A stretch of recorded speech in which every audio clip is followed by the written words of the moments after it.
अस्सलाम वालेकुम my dear student. तो आज जो हम पढ़ने जा रहे हैं वो है सॉल्यूशन एंड कोलॉइड्स 06। यानी आज हम लेक्चर 06 पढ़ेंगे क्लास 11 के चैप्टर 10 से। और आज जो हम पढ़ने जा रहे हैं वो है रूल्स लॉ। कि रूल्स लॉ क्या होता है। फिर हम दो एग्जांपल्स पढ़ेंगे सॉल्यूशंस के। एक ऐसा सॉल्यूशन होगा जिसमें सोल्यूट और सॉल्वेंट दोनों वोलेटाइल होंगे, और एक ऐसा एग्जांपल होगा सॉल्यूशन का जिसमें सोल्यूट नॉन वोलेटाइल होगा और सॉल्वेंट जो होगा वो फिर वोलेटाइल होगा। लेकिन इन दो टॉपिक्स को पढ़ने से पहले, यानी रूल्स लॉ को पढ़ने से पहले और ये दो एग्जांपल्स को पढ़ने से पहले, हम दो और टर्म्स पढ़ेंगे जिसका नाम है वेपर प्रेशर और एवापोरेशन। क्योंकि ये दो टॉपिक्स हम नहीं पढ़ेंगे, इसको नहीं समझेंगे, तो हम रूल्स लॉ और इन दो एग्जांपल्स को सही तरह से नहीं समझ सकते। तो शुरुआत करते हैं हम आज के लेक्चर को एवापोरेशन से कि एवापोरेशन क्या होता है। एवापोरेशन बचपन से आप पढ़ के आ रहे हैं कि ऑपरेशन क्या होता है। यानी हम इसकी डिफिनेशन इस तरह कर सकते हैं कि the conversion of a liquid into its vapour phase is called evaporation. इसको हम क्या कहते हैं? एवापोरेशन। लेकिन ये इतना सिंपल भी नहीं है जितना हम ये डिफिनेशन में देखते हैं। इसमें थोड़ा बहुत अगर हम देख लें तो आज के लेक्चर में इंशाल्लाह आपको कुछ नया देखने को मिलेगा जो अभी तक आप पढ़ के आ रहे हैं कि ऑपरेशन में हमें नया क्या मिल सकता है। ज़रा देखिए, आपके पास एक कंटेनर है और इस कंटेनर में आपने कुछ लिक्विड से रखा हुआ है, या आपके पास इस कंटेनर में कुछ लिक्विड्स पड़ा है। अब इस कंटेनर में एक टाइप के लिक्विड्स यहाँ पर है, ये जिसको हम क्या कहते हैं? इसको हम कहेंगे सरफेस मॉलिक्यूल्स। ये वो मॉलिक्यूल्स है इसी ही लिक्विड्स के जो हमारे पास सरफेस पर अवेलेबल्स है। ये कौन से मॉलिक्यूल्स है? वो मॉलिक्यूल्स है इसी ही लिक्विड के जो हमारे पास सरफेस पर अवेलेबल है। और कुछ मॉलिक्यूल्स यहाँ पर होंगे, यानी मिड में, बल्क में होंगे। तो इन मॉलिक्यूलों को हम क्या कहेंगे? Bulk molecules. इसको हम क्या कहते हैं? Bulk molecules. एक ही लिक्विड है लेकिन इसके कुछ मॉलिक्यूल्स बल्क में है और कुछ सरफेस पर है। अब ज़रा आपको पता है कि हमारे पास ये जो सरफेस मॉलिक्यूल्स हैं, पहले हम बल्क को देखते हैं। बल्क मॉलिक्यूल्स हर तरफ से क्या है? फोर्स ऑफ अट्रैक्शन में है। यानी दूसरे मॉलिक्यूल के साथ क्या है? फोर्स ऑफ अट्रैक्शन में, काफ़ी ज़्यादा फोर्स ऑफ अट्रैक्शन को वो फेस कर रहे हैं। और अगर इसके कंपैरिजन में हम सरफेस के मॉलिक्यूल को देखें तो ये मॉलिक्यूल ज़रा देखें, अगर मैं इस मॉलिक्यूल को देखूं, सिर्फ इसको, तो ये मॉलिक्यूल इधर से भी फोर्स ऑफ अट्रैक्शन में है, इधर से भी फोर्स ऑफ अट्रैक्शन में है, इधर से भी फोर्स ऑफ अट्रैक्शन में है। लेकिन ये एरिया इस तरफ से वो फोर्स ऑफ अट्रैक्शन से क्या हो रहा है? बच रहा है। तो हम कह सकते हैं कि जो बल्क मॉलिक्यूल्स है इसको एवापोरेट होने के चांसेस बहुत कम मिल रहे हैं। तो हम कहेंगे कि बल्क मॉलिक्यूल्स जो होते हैं, बल्क मॉलिक्यूल्स के नॉट एवापोरेट, ये एवापोरेट नहीं हो सकते। बल्क मॉलिक्यूल्स के नॉट एवापोरेट। क्यों नहीं हो सकते? बल्क मॉलिक्यूल्स एवापोरेट क्यों नहीं कर सकते? तो आप कहेंगे कि due to facing more force of attraction. ज्यादा फोर्स ऑफ अट्रैक्शन को फेस करने की वजह से बल्क मॉलिक्यूल्स ऑपरेट नहीं कर सकते कि वो ऑपरेट करके वेपर्स बना दे। लेकिन जो हमारे पास सरफेस मॉलिक्यूल्स होते हैं, सरफेस मॉलिक्यूल्स कैन एवापोरेट, वो क्या कर सकते हैं? वो ऑपरेशन कर सकते हैं, मतलब वो वेपर्स बना सकते हैं। अब आपसे किसी ने पूछा क्यों कर सकते हैं, तो आप कहेंगे कि due to number one, facing lesser force of attraction, या लेस फोर्स ऑफ अट्रैक्शन। दूसरा रीजन ये है कि हैविंग मोर काइनेटिक एनर्जी। इसके पास हर की तवानाई क्या है? सरफेस मॉलिक्यूल के पास हर की तवानाई यानी काइनेटिक एनर्जी काफी ज्यादा है। क्यों? आप कहेंगे कि क्यों? क्योंकि अगर ये सरफेस तक आ चुका है तो इसका मतलब ये है कि इसने काफी ज्यादा काइनेटिक एनर्जी गेन की हुई है। तो अब इसको ऊपर जाने का बहुत ही ज्यादा चांसेस अवेलेबल है। तो हमारे ये जो वेपर्स के मॉलिक्यूल सरफेस के मॉलिक्यूल होंगे ये क्या हो जाएंगे, ऊपर जाएंगे और यहाँ पर वेपर्स बनाएंगे। ये देखिए ये सारे क्या बन गए, सरफेस के मॉलिक्यूल के वेपर्स बन गए। अब फिर से लिक्विड से कुछ एनर्जी गेन करेंगे, सरफेस तक आएंगे और फिर वो एवापोरेट करेंगे। तो हम कह सकते हैं कि ये जो एवापोरेशन है, evaporation क्या है? What is evaporation? Evaporation is a surface phenomena. Note this point कि evaporation जो होता है वो एक surface phenomena है. It is not a bulk phenomena. यानी ये किसी भी सॉल्यूशंस के बल्क से नहीं हो सकता, ये सरफेस से पॉसिबल है क्योंकि सरफेस के मॉलिक्यूल्स इनके पास ही ये दो रीजन हो सकते हैं। तो अब यहाँ से हम वेपर्स प्रेशर की एक्सप्लेनेशन करेंगे कि व्हाट इज वेपर्स प्रेशर। तो यहाँ पर देखें, अगर हमारे पास क्या है, कंटेनर ओपन है, ये ओपन कंटेनर है, तो इस ओपन कंटेनर में हम वेपर्स प्रेशर को एक्सप्लेन नहीं कर सकते। क्यों नहीं कर सकते? क्योंकि यहाँ से वेपर्स बनने का चांस नहीं है। और आपको पता है कि व्हाट इज वेपर्स प्रेशर। जरा देखिए, ये मेरे पास एक दूसरा कंटेनर है, इसको मैं क्लोज कर दूं, यानी इस कंटेनर को मैं ऊपर से ढक्कन से क्लोज करता हूँ, कोई ढक्कन इसके ऊपर रखता हूँ और इस कंटेनर में भी मेरे पास क्या है, वही लिक्विड है। यहाँ से क्या हो रहा है, तो ऑपरेशन हो रहा है और फिर यही वेपर्स के मॉलिक्यूल्स जब यहाँ पर ज़्यादा बनेंगे तो ये फिर से आएंगे और लिक्विड में कन्वर्ट हो जाएंगे। इस प्रोसेस को हम क्या कहते हैं, कंडेंसेशन। इस प्रोसेस को हम क्या कहते हैं, कंडेंसेशन। आप लोग अभी तक पढ़ के आए हैं कि व्हाट इज कंडेंसेशन। और इस प्रोसेस को हम क्या कहते हैं, इसको हम कहते हैं एवापोरेशन, यानी the conversion of liquid into vapors is called evaporation and the conversion of vapors into liquids is called condensation। ये हमारा क्या है, लिक्विड है और ये ऊपर वाले क्या है, वेपर्स है। अब जरा देखें, अगर हमारे पास कंटेनर क्लोज है, सॉरी ओपन है, तो वेपर्स जैसे ही बनेंगे वो ऊपर एटमॉस्फेयर में एस्केप कर जाएंगे, तो उनको वापस आने का मौका नहीं मिलेगा कि वो लिक्विड के सरफेस के साथ फिर से कोलाइड कर सके।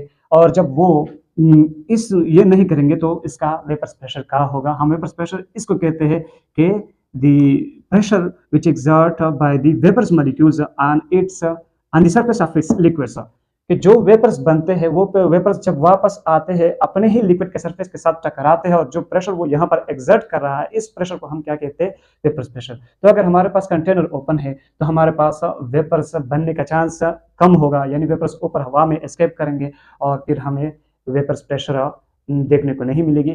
तो हम ओपन कंटेनर में वेपर्स प्रेशर को एक्सप्लेन नहीं कर सकते, तो हम क्लोज कंटेनर लेंगे। ये हमारे पास कौन सा कंटेनर था, ओपन कंटेनर था, और ये हमारे पास क्लोज कंटेनर है। अब जरा हम देखते हैं कि व्हाट इज वेपर्स प्रेशर। जरा देखिए, वो पहले जो मैंने बताया आपको वो थोड़ा सा यानी थोड़ा सा डिफिनेशन था, अब इसको थोड़ा डिटेल से देखते हैं। जब ये वेपर्स ऊपर बनते हैं ऑपरेशन के जरिए, तो यहाँ पर बहुत सारे वेपर्स बन जाते हैं और फिर ये वेपर्स आपस में जब बहुत जितने ज्यादा होंगे उतना ही ज्यादा इसको आपस में कोलिजन का मौका ज्यादा मिलेगा। और जब ये आपस में दो मॉलिक्यूल्स कोलाइड करेंगे, जरा देखें, यहाँ पर एक मॉलिक्यूल है वो आएगा और यहाँ पर दूसरा मॉलिक्यूल है, इसके साथ कोलाइड करेगा तो इसकी अपनी एनर्जी क्या हो जाएगी, डाउन हो जाएगी। तो जब इसकी एनर्जी डाउन होगी तो वो नीचे गिरेगा और जब ये नीचे आएगा तो यहाँ सरफेस यानी लिक्विड के सरफेस पर कुछ प्रेशर क्या करेगा, एक्सर्ट करेगा। इस प्रेशर को हम क्या कहते हैं, इस प्रेशर को हम कहते हैं वेपर्स प्रेशर। लेकिन अभी नहीं कहते, कब कहते हैं कि जरा देखिए, आपके पास ये इवेपोरेशन हो रहा है, इसका एक स्पीड है। पहले इनिशियली इसका स्पीड काफी ज्यादा होता है और कंडेंसेशन का स्पीड अब बहुत कम होता है क्योंकि आपके पास वेपर्स के मॉलिक्यूल्स कम होते हैं। तो वक्त के साथ साथ हमारे पास वेपर्स की तादाद बढ़ती है तो कंडेंसेशन का स्पीड भी बढ़ता है और इधर लिक्विड के मॉलिक्यूल्स थोड़े कम होते जाते हैं तो इवेपोरेशन का स्पीड कम होता है और वक्त के साथ साथ कंडेंसेशन का स्पीड बढ़ता है। तो जब हमारे पास क्या होता है, एक कंडीशन आ जाता है जिस कंडीशन में हमारे पास रेट ऑफ इवेपोरेशन यानी स्पीड ऑफ इवेपोरेशन, रेट को हम क्या कहते हैं, स्पीड। तो रेट ऑफ इवेपोरेशन जब बराबर हो जाता है, when the rate of evaporation becomes equal to the rate of condensation, condensation को मैं सी से रिप्रेजेंट कर रहा हूँ, तो इस हालत को हम कहेंगे इक्विलिब्रियम ऑफ दिस प्रोसेस। ये इस प्रोसेस का इक्विलिब्रियम हो जाएगा। और इक्विलिब्रियम आप 10th में पढ़ चुके हैं चैप्टर नंबर 1 में। इक्विलिब्रियम क्या होता है, यही तो होता है कि when the rate of forward reaction becomes equal to the rate of reverse reaction, this point of reaction of reversible reaction is called equilibrium. अब जरा देखिए, जब इस रिएक्शन का इक्विलिब्रियम पॉइंट पहुंच जाता है, यानी जिस दौरान आपके पास स्पीड ऑफ इवेपोरेशन बराबर हो जाता है स्पीड ऑफ कंडेंसेशन के, इस दौरान जो वेपर से यहाँ पर जो प्रेशर एग्जर्ट कर रहे हैं, यहाँ पर जो प्रेशर एग्जर्ट कर रहे हैं, इसको हम क्या कहते हैं? Vapour pressure. तो आप क्या कहेंगे कि the pressure exerted by the vapor's molecule, the pressure exerted by the vapor's molecules on the surface of its liquid, यानी जिस लिक्विड से ये ऊपर जा चुका है, when the pressure exerted by the vapor's molecules on the surface of its liquid at the time of equilibrium, यानी equilibrium के टाइम पर, this pressure is known as vapor pressure। इसको हम क्या कहते हैं? Vapour pressure. इसको हम वेपर प्रेशर कहते हैं और वेपर प्रेशर को हम वीपी से रिप्रेजेंट करेंगे। तो ये हमारा क्या बन गया? Vapour pressure. अब आपको पता है कि ये जो वेपर प्रेशर होता है, इसके कुछ फैक्टर्स होंगे। ये फैक्टर्स हम डिस्कस करेंगे, क्योंकि इसको नहीं समझेंगे तो भी हम आगे नहीं जा सकेंगे। फैक्टर से भी हमें आगे जाने का एक मौका मिल रहा है। तो फैक्टर्स क्या होंगे? यहाँ पर हम फैक्टर्स पढ़ेंगे। फैक्टर्स कौन से फैक्टर्स? इफेक्टिंग, जो इफेक्ट कर रहा है किसको? जो इफेक्ट कर रहा है वेपर प्रेशर को, कि वो कौन से अवामिल है जो हमारे पास वेपर प्रेशर को इंक्रीज कर सकता है या डिक्रीज कर सकता है, उसको हम क्या कहते हैं? Factors affecting vapour pressure. तो उनमें से बहुत से बच्चे कहते हैं कि हमारे पास एक फैक्टर्स जो है वो सरफेस बी है, यानी सरफेस एरिया जो है। 9th में जब हम पढ़ते थे तो हमारे बहुत से स्टूडेंट्स कहते थे कि सरफेस एरिया भी है सर जो हमारे वेपर प्रेशर को इंक्रीज करेंगे, क्योंकि आपके पास सरफेस एरिया ज़्यादा होगा तो ज़्यादा वेपर्स बनेंगे, तो आपके पास वेपर्स ज़्यादा होंगे तो वेपर प्रेशर भी ज़्यादा होगा। लेकिन ऐसा नहीं है। आप कह सकते हैं कि जो हमारे पास सरफेस एरिया होगा, सरफेस एरिया, इसके साथ आप लिखेंगे surface area does not effect vapour pressure. क्यों? क्योंकि जरा देखें, वेपर प्रेशर क्या है? What is vapour pressure? It is a pressure. ये एक प्रेशर है। और प्रेशर क्या होता है? It is the force per unit area. एक खास एरिया पर जो फोर्स अप्लाई हो रहा है उसको हम क्या कहते हैं? प्रेशर कहते हैं। अब जरा देखें, आपके पास लेट सपोज एक कंटेनर है, ये वाला देख लें। ये एक कंटेनर है जिसका सरफेस एरिया आपके पास है let suppose 5 centimetre square area है। लेट सपोज इस कंटेनर का, ये कंटेनर नंबर 1 है, जिसका सरफेस एरिया आपके पास कितना आ रहा है? 5 सेंटीमीटर स्क्वायर। और हम कहते हैं कि 1 से 5 मॉलिक्यूल्स जो है वो ऑपरेट कर रहे हैं पर cm स्क्वायर, यानी 1 cm स्क्वायर पर हमारे पास 5 मॉलिक्यूल्स ऑपरेट कर रहे हैं। इस कंटेनर को हम बंद भी कर रहे हैं, सही है, कंटेनर से ढक्कन से इसको बंद कर रहे हैं। तो मैं कहता हूँ कि मेरे पास टोटल ऊपर कितने मॉलिक्यूल्स होंगे? अगर 1 सेंटीमीटर स्क्वायर पे 5 मॉलिक्यूल से ऑपरेट हो रहे हैं तो 5 सेंटीमीटर स्क्वायर पर हमारे पास 25 वेपर्स होंगे। कितने होंगे? 25 वेपर्स। और इसका एक वेपर प्रेशर होगा, इसको हम कहते हैं वेपर प्रेशर 1, सही है। अब जरा देखिए, मैंने क्या कर दिया, एक और कंटेनर ले लिया स्टूडेंट की मर्जी के मुताबिक और इसका सरफेस एरिया इंक्रीज कर दिया। मैं कहता हूँ कि लेट सपोज इसका सरफेस एरिया जो है वो कितना है? 10 cm square, 10 centimetre square area. अब आप लोग बताएंगे कि सर 10 सेंटीमीटर स्क्वायर हो गया तो अब वेपर्स ज्यादा होंगे। जरा देखिए, यहाँ से हर जगह से ऑपरेट होगा, तो यहाँ पर तो सरफेस एरिया ज्यादा हो गया, तो अब बहुत ज्यादा वेपर्स बनेंगे। बिल्कुल, वेपर्स तो ज्यादा बनेंगे। हाँ, वेपर्स तो ज्यादा बनेंगे। अब कितने? यानी 10 सेंटीमीटर, 1 सेंटीमीटर पर 5 मॉलिक्यूल है, तो 10 पर 10 5 50 मॉलिक्यूल्स कितने होंगे? 50 वेपर्स के मॉलिक्यूल्स होंगे। अब इनका वेपर प्रेशर बिल्कुल ज्यादा होगा। लेकिन आप लोग ये बताएं कि 1 सेंटीमीटर प्रेशर क्या है? फोर्स पर यूनिट एरिया है। तो अगर आपने एरिया बढ़ा दिया, सरफेस एरिया बढ़ा दिया, उसके साथ वेपर्स बढ़ गए, तो अब वो वेपर्स अपनी ही यूनिट एरिया पर प्रेशर अप्लाई करेंगे।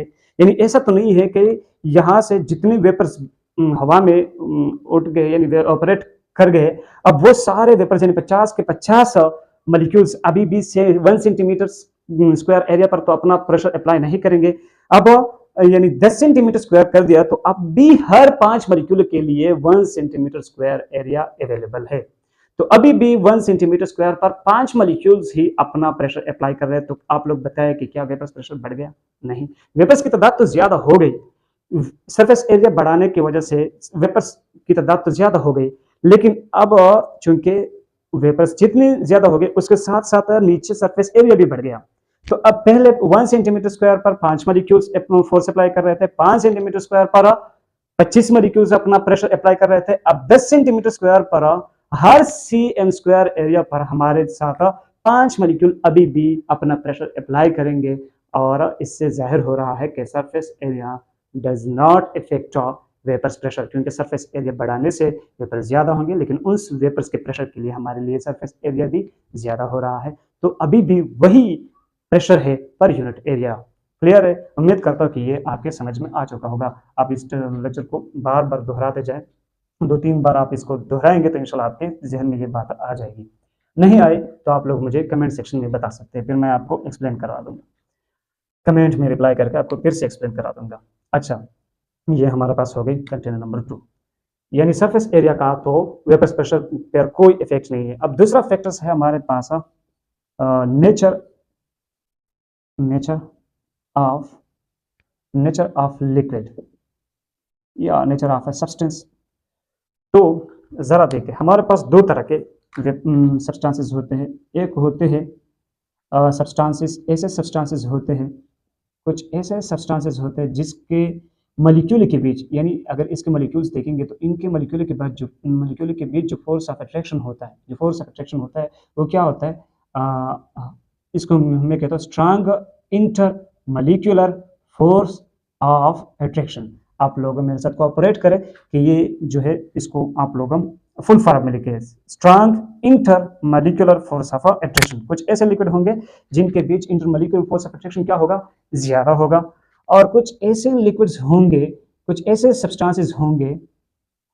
सब्सटेंसेस होंगे जिनमें क्या होगा? Weak intermolecular force of attraction होगा, कि इनके मॉलिक्यूल के बीच जो फोर्स ऑफ अट्रैक्शन होगा वो काफी वीक होगा, और फिर इनके बीच जो डिस्टेंस होगा वो भी ज्यादा होगा, क्योंकि अगर फोर्स ऑफ अट्रैक्शन कम है तो डिस्टेंस भी ज्यादा होगा।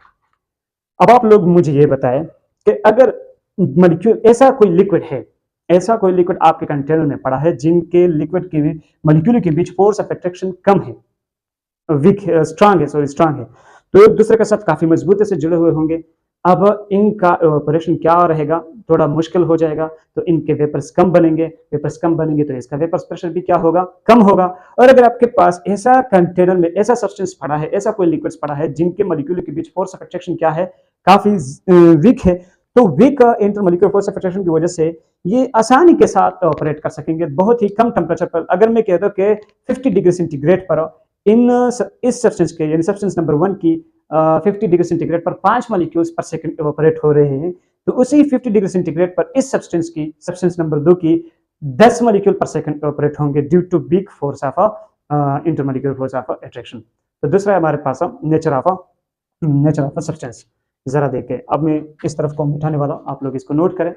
तो ये सेकंड जो फैक्टर है हम इसको थोड़ा एक्सप्लेन करते हैं मजीद भी, इसको मैं मिटाने वाला हूं, शाबाश, इसको नोट करें।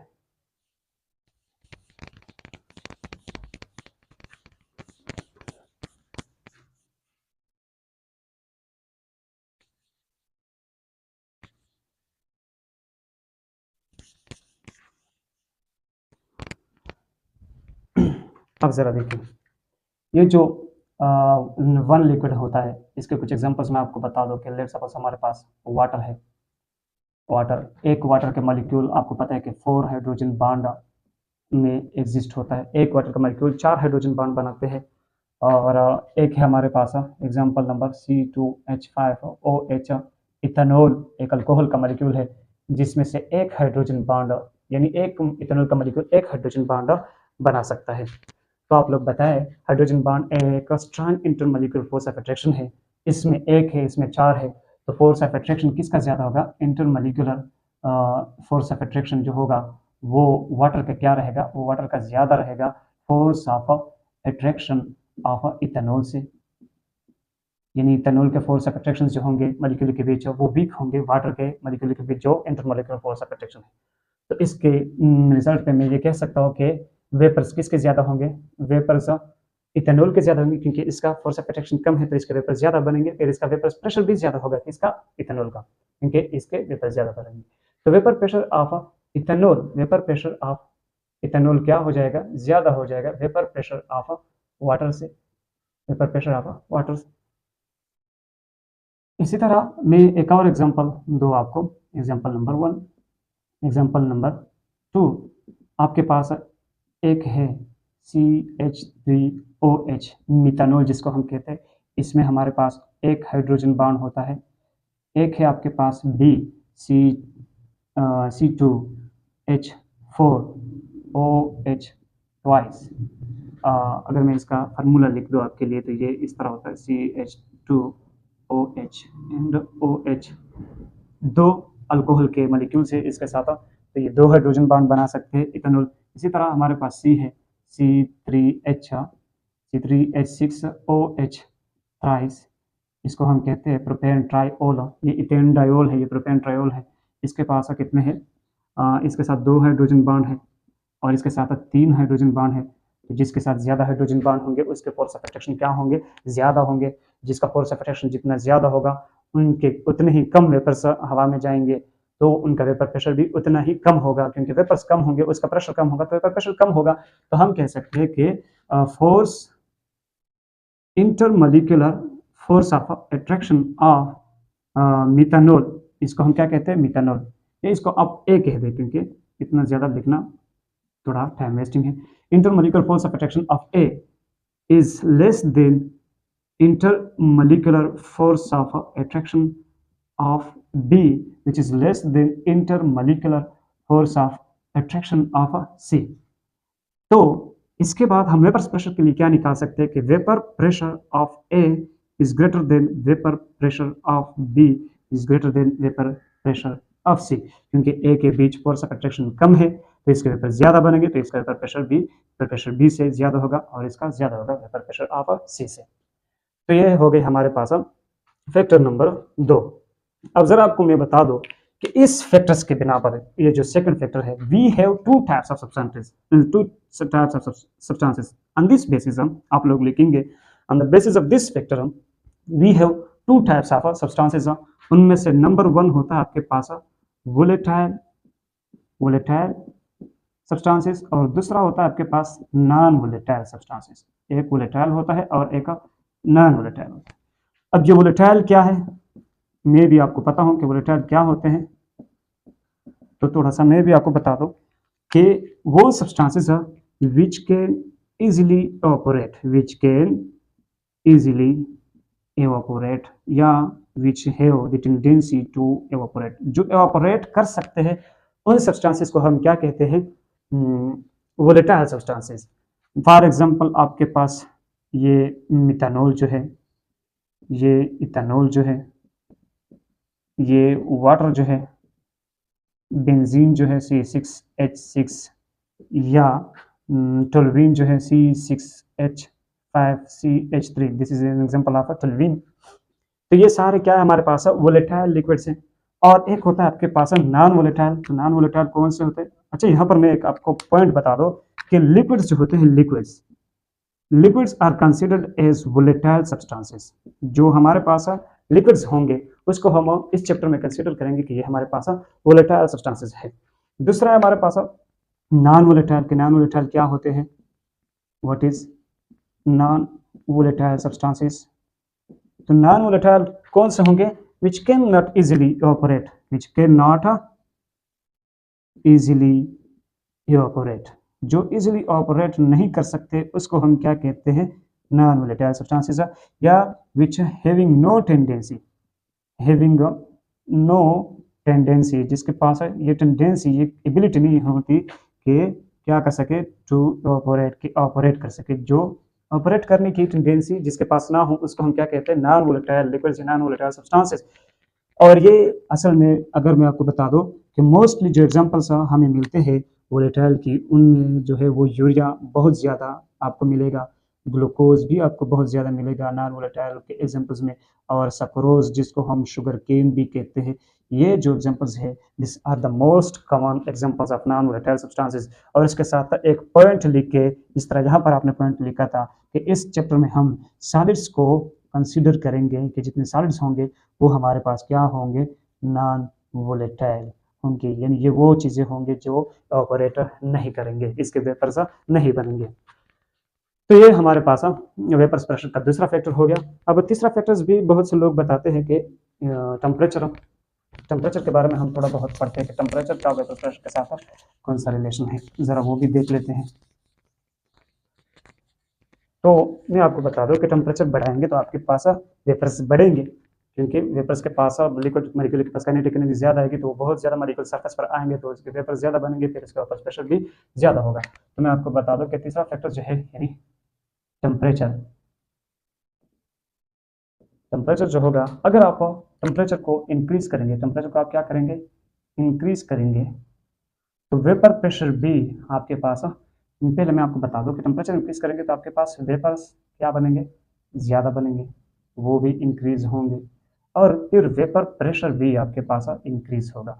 लेकिन याद रखें कि ये डायरेक्ट रिलेशन नहीं है। अगर आप बता दें कि टेम्परेचर और वेपर प्रेशर जो है इनके बीच डायरेक्ट रिलेशनशिप है, यानी जितना आप टेम्परेचर बढ़ाएंगे उतनी ही गुना आपके पास वेपर प्रेशर बढ़ेंगे, तो ये बात क्या है, ये गलत है। इसको आप एक पैराग्राफ के जरिए या ग्राफ के जरिए आप देख सकते हैं कि ये देखिए आपके पास एक ग्राफ है, यहाँ मैं आपको बता दूं, ऊपर जो है उन पर हमारे पास वेपर प्रेशर है और एक्स एक्सिस पर हमारे पास क्या है, टेम्परेचर।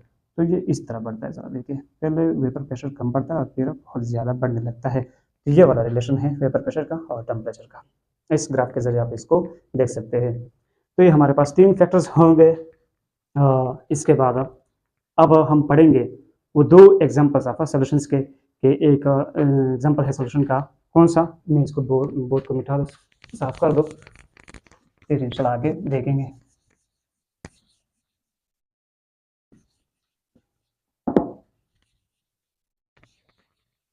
बोर्ड पे थोड़ा राइटिंग बच जाता है, आज बहुत ही ज़बरदस्त तरीके से साफ किया था, और ये डस्टर भी थोड़ा गंद हो चुका है, तो इस वजह से बोर्ड पे ब्लैकिश कलर बाकी रह जाता है। तो ऑपरेशन को भी मिटाते हैं, क्योंकि ऑपरेशन की बात अब ख़त्म हो गई। अब ज़रा देखिए, आपके पास एक एग्जाम्पल होगा, एग्जाम्पल नंबर 1, एग्जाम्पल नंबर 1, क्योंकि आप दो एग्जाम्पल्स पढ़ने वाले थे, एक वो सोल्यूशन जिसमें आपके पास सोल्यूट भी वोलेटाइल और सॉल्वेंट भी वोलेटाइल, और एक वो सोल्यूशन पढ़ने वाले थे जिसमें आपके पास सोल्यूट नॉन वोलेटाइल और सॉल्वेंट वोलेटाइल। तो हम पहला वाला एग्जाम्पल्स पढ़ते हैं, कौन सा वाला, कि सोल्यूशन, मैं ज़रा चेक करूँ कि ये आ रहा है कि नहीं आ रहा, बिल्कुल आ रहा है, सही है। Solution having volatile solute and solvent, जिसमें सॉल्वेंट भी वोलेटाइल हो और सोल्यूट भी वोलेटाइल हो। ये राइटिंग थोड़ी सही, बिल्कुल सही आ रही है, जिसमें आपके पास सोल्यूट भी क्या हो, वोलेटाइल हो, और सॉल्वेंट भी वोलेटाइल हो, ऐसा एग्जांपल्स आप लोग दिखा दे। फिर इसके लिए मैं कंटेनर बनाता हूँ, देख ले, मेरे पास एक कंटेनर है जिसमें मेरे पास ए के मॉलिक्यूल्स, एक लिक्विड ए है, वो इसमें पड़े हैं, सारा का सारा लिक्विड ए है, और इसके ये वेपर्स बन रहे, वेपर प्रेशर, इसको मैं कहता हूँ P0A, और इसको मैं मिलाता हूँ एक दूसरे कंटेनर के साथ, जिस कंटेनर में मेरे पास सिर्फ बी के लिक्विड है, दूसरा टाइप ऑफ लिक्विड है जो जिसको मैं नाम देता हूँ लिक्विड बी, और इस लिक्विड बी के मॉलिक्यूल सरफेस पर मौजूद है, और वो ऊपर जा रहा है, फिर ऊपर से नीचे आ रहा है, तो ये इनका प्रेशर है, इसको मैं कहता हूँ P0B। P0A क्या होता है, इसको आप लोग लिखे P0A, this is called vapour pressure of pure liquid A. P0B क्या होता है, P0B क्या होगा, vapour pressure of pure liquid B, सही है। इसको आपने मिला दिया, ये भी वोलेटाइल था, ये भी वोलेटाइल था, लेट सपोज मैं इसको कहता कि ये मेरे पास क्या है, ये बी जो है ये मेरे पास सल्यूट है, ये बी जो है ये सल्यूट है, और ये ए जो है ये क्या है, सॉल्वेंट है। तो ये ऐसा एग्जाम्पल है ये एग्जांपल जो है सॉल्यूशन का, ये वो एग्जांपल है जिसमें सॉल्यूट और सॉल्वेंट दोनों लिक्विड फॉर्म में है, क्योंकि आपको पता है कि liquid are volatile in nature, क्योंकि हमने दोनों वोलेटाइल लिए हैं, तो हम एग्जांपल में सॉल्यूट भी लिक्विड लेते हैं और सॉल्वेंट भी लिक्विड लेते हैं। अब इनका मैं क्या करता हूँ, इसका सोल्यूशन बनाता हूँ। ये मेरे पास इसका सोल्यूशन बन गया। हम और इस सोल्यूशन में जब ये आएंगे तो सरफेस पर जरा देखिए, मेरे पास एक तो ए होगा, ए के मॉलिक्यूल्स होंगे, लेकिन सिर्फ ए के तो नहीं हो सकते, अब तो हमने बी भी डाला है तो कुछ बी भी आएगा यहाँ पर। अब सरफेस पर सिर्फ ए के मॉलिक्यूल्स नहीं होंगे, सरफेस पर हमारे पास ए के बी होंगे और बी के बी होंगे। अब जरा देखिए, ये वाला जो वेपर प्रेशर होगा ये किसका होगा, this will be called a partial pressure of A. ये वो प्रेशर है जो ए की वजह से हमें देखने को मिल रहा है, और यहाँ पर जो प्रेशर होगा इसको हम कहेंगे pressure due to B. P A क्या होता है, व्हाट इज पी ए, तो पी ए को हम कहेंगे कि partial vapour pressure due to liquid A. और पी बी क्या होगा, पार्शियल, क्योंकि यहाँ पर टोटल प्रेशर तो ए की वजह से नहीं है, कुछ प्रेशर है जो ए की वजह से है, जिसको हम कहेंगे पार्शियल प्रेशर ऑफ ए। और बी जो है इसको हम कहते हैं partial vapour pressure due to B. ये हमारे पास ये 4 टर्म भी आप लोग याद करेंगे, P naught A, P naught B and P A और बी के ये क्या होते हैं। जरा चेक करो, वीडियो को चेक करना इसलिए पड़ता है क्योंकि फिर हम मेहनत भी करते हैं और राइटिंग सही ना हो या कुछ और गड़बड़ आ चुका हो तो लेक्चर मिस हो जाता है।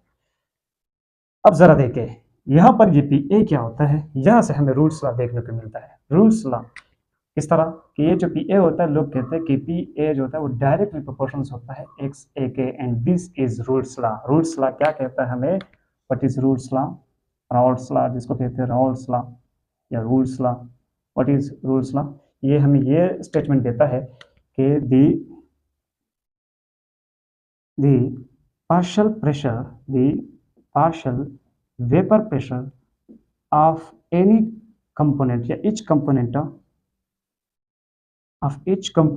in a solution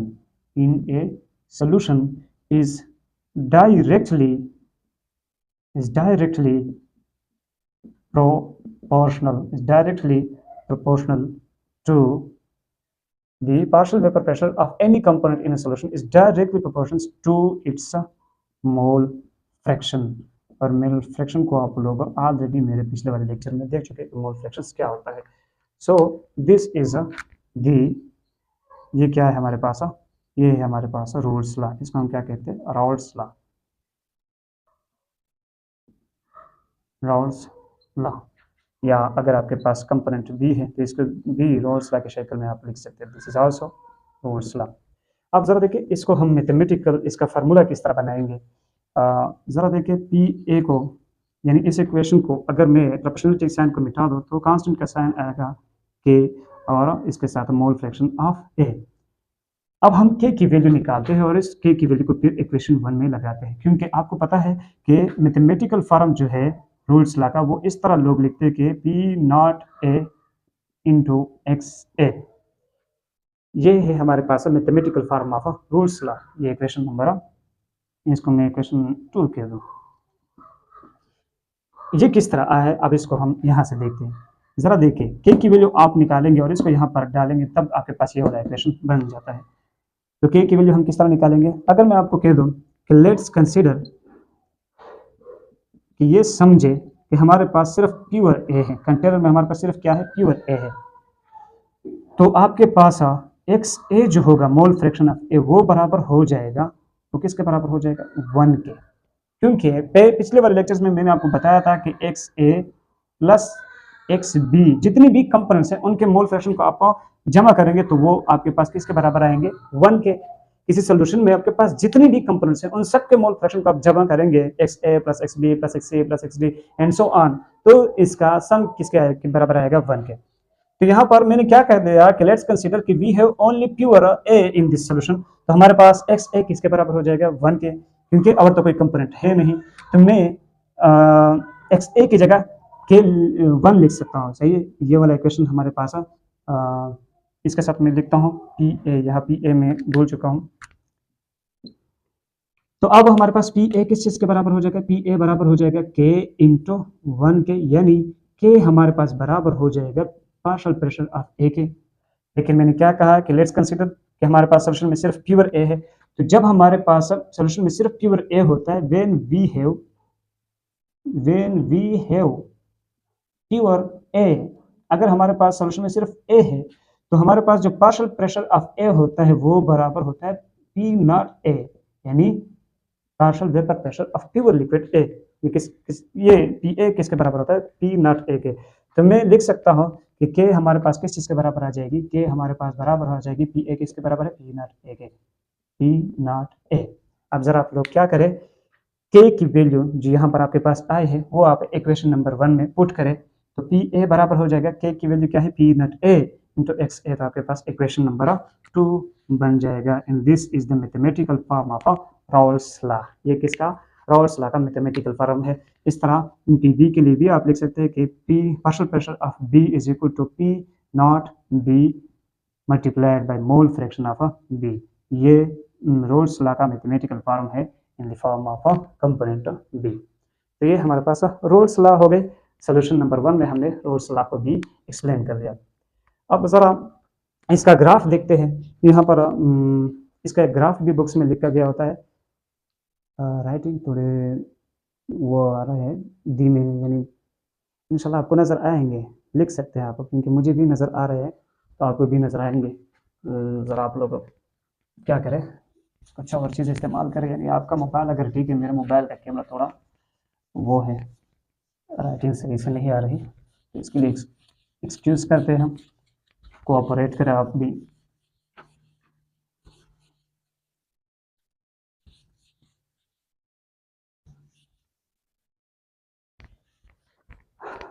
अब इसका ग्राफ देखते हैं कि इसका इस सोल्यूशन का, वो सोल्यूशन जिसमें हमारे पास वोलेटाइल क्या हो, वोलेटाइल सोल्यूट बी हो एंड सॉल्वेंट बी क्या हो, वोलेटाइल हो। इस सोल्यूशन का ग्राफ लिखेंगे, इस सोल्यूशन का ग्राफ बनाएंगे, और ग्राफ किस चीज का होगा, इस सोल्यूशन के कंपोजिशन वर्सेस पार्शियल प्रेशर के बीच, पार्शियल प्रेशर के बीच हम ग्राफ बनाएंगे। तो जरा देखिए, ये हमारे पास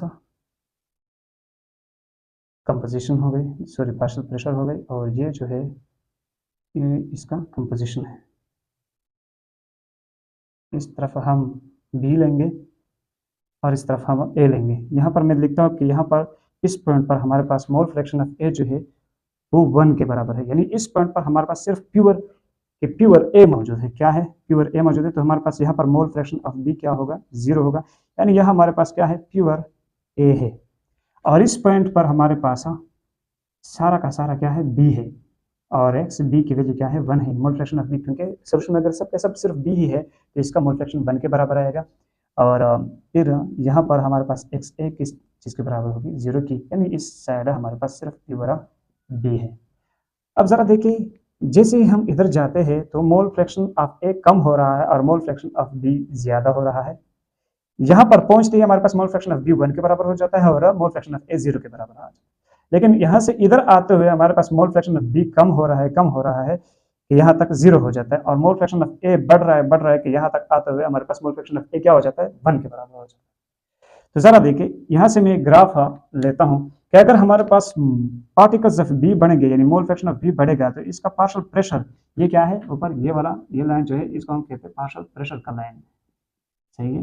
ये हमारे पास पार्शियल प्रेशर का लाइन है, ऊपर जाते हुए आपके पास पार्शियल प्रेशर क्या हो रही है, इंक्रीज हो रही है। और इधर ये वाला क्या है, आपके पास कंपोजिशन है, ये आपके पास कंपोजिशन है, सोल्यूशन का क्या है, कंपोजिशन। ये लाइन आपको कंपोजिशन शो करता है। तो जैसे ही हम ऊपर जा रहे हैं, यानी इस तरफ आ रहे हैं, तो हमारे पास मोल फ्रैक्शन ऑफ A कम हो रहा है, मोल फ्रैक्शन ऑफ B बढ़ रहा है, तो partial pressure due to B क्या आ जाएगा, बढ़ेगा, बट के साथ साथ वो इंक्रीज होगा, और इस पॉइंट पर हमारे पास सिर्फ ये P नॉट B होगा, क्योंकि अब इस पॉइंट पर हमारे पास सिर्फ और सिर्फ मोल फ्रैक्शन ऑफ B अवेलेबल है, यानी सिर्फ सोल्यूशन में हमारे पास B है, तो यहाँ पर इसका partial pressure P naught B के बराबर हो जाएगा, सही है। सारा का सारा प्रेशर सिर्फ B की वजह से होगा। और ज़रा देखिए, इस तरफ हम आ रहे हैं तो बी के पार्टिकल्स कम हो रहे हैं और ए के पार्टिकल्स बढ़ रहे हैं इस तरफ, तो पार्शियल प्रेशर ऑफ ए भी क्या हो जाएगा, बढ़ेगा, वक्त के साथ साथ इंक्रीज होगा, इंक्रीज होगा, इंक्रीज होगा। हाँ, इसी तरह हम जाते हुए इंक्रीज होगा, partial pressure of A increase हो रहा है, इंक्रीज हो रहा है, इंक्रीज हो रहा है, और इस पॉइंट पर हमारे पास जो पार्शियल प्रेशर ऑफ ए है वो किसके बराबर हो जाएगा, पी नॉट ए, क्योंकि इस पॉइंट पर हमारे पास सिर्फ ए के मॉलिक्यूल्स अवेलेबल है, सारा का सारा मोल सिर्फ ए का होगा, तो ए की वजह से जो पार्शियल प्रेशर होगा वो पी नॉट ए के बराबर हो जाएगा, यानी vapour pressure due to P A. अब जरा देखिए, इसको मैं लिखता हूँ कि partial pressure due to B वो बराबर होता है पी नॉट बी के मल्टीप्लाइड बाई एक्स बी के, और इस लाइन को मैं कहता हूँ कि पार्शियल प्रेशर ऑफ ए जो बराबर होता है पी नॉट ए के मल्टीप्लाइड बाई एक्स ए के, और इस पॉइंट को मिलाते हुए ये हमारे पास क्या हो गया, टोटल प्रेशर हो गया, टोटल प्रेशर, जिसको मैं कहता हूँ P A plus P B, and आपको पता है कि this is called Dalton's law of partial pressure. इसको हम क्या कहते हैं, पी टोटल प्रेशर जो होता है, यानी टोटल प्रेशर बराबर होता है P partial pressure of A partial pressure of B plus partial pressure of C plus partial pressure of D, जितने भी कंपोनेंट्स है, इसको हम क्या कहते हैं, Dalton's law of partial pressure, Dalton's law, ये डाल्टन्स लॉ है। ये आ गई आपके पास ग्राफ ऑफ दिस सॉल्यूशन, समझ में आ गई बात। अब ज़रा यहाँ पर एक पॉइंट मुझे याद आ गया था कि मैंने इसको एक्सप्लेन करना है, लेकिन अब भूल चुका हूँ, तो चलो यहाँ तक क्लियर है आपके लिए ये वाला। इंशाल्लाह कल के सॉल्यूशन, कल के लेक्चर में हम वो सॉल्यूशन पढ़ेंगे जिसमें सॉल्यूट वोलेटाइल नॉन वोलेटाइल होगा और सॉल्वेंट वोलेटाइल होगा। तो इससे आगे हम इंशाल्लाह एक वहाँ पर भी हम रूल्स लॉ को डिस्कस करते हैं। रूल्स लॉ तो अभी बहुत डिटेल के साथ हमने डिस्कस की है, उसके बाद हम कोरिगेटिव प्रॉपर्टीज की तरफ जाएंगे। वो जो इंशाल्लाह इसके बाद, यानी आने वाले लेक्चर जो है हमारा, वो मे भी कि आने वाले लेक्चर में, सॉरी मेरी बात थोड़ी लेंथी हो रही है, आने वाले लेक्चर में हम इसका दूसरा एग्जांपल्स पढ़ेंगे, वो एग्जांपल जिसमें हमारे पास सॉल्यूट नॉन वोलेटाइल और सॉल्वेंट वोलेटाइल, और इसके साथ साथ हम इस लेक्चर के, यानी लेक्चर नंबर 06 और लेक्चर नंबर 07 के कुछ न्यूमेरिकल्स है वो भी इंशाल्लाह वो हम देखेंगे। तब तक के लिए खुदा हाफिज़। आप लोग अपनी स्टडी कंटिन्यू रखें और मेहनत कंटिन्यू रखें। अल्लाह हाफिज़।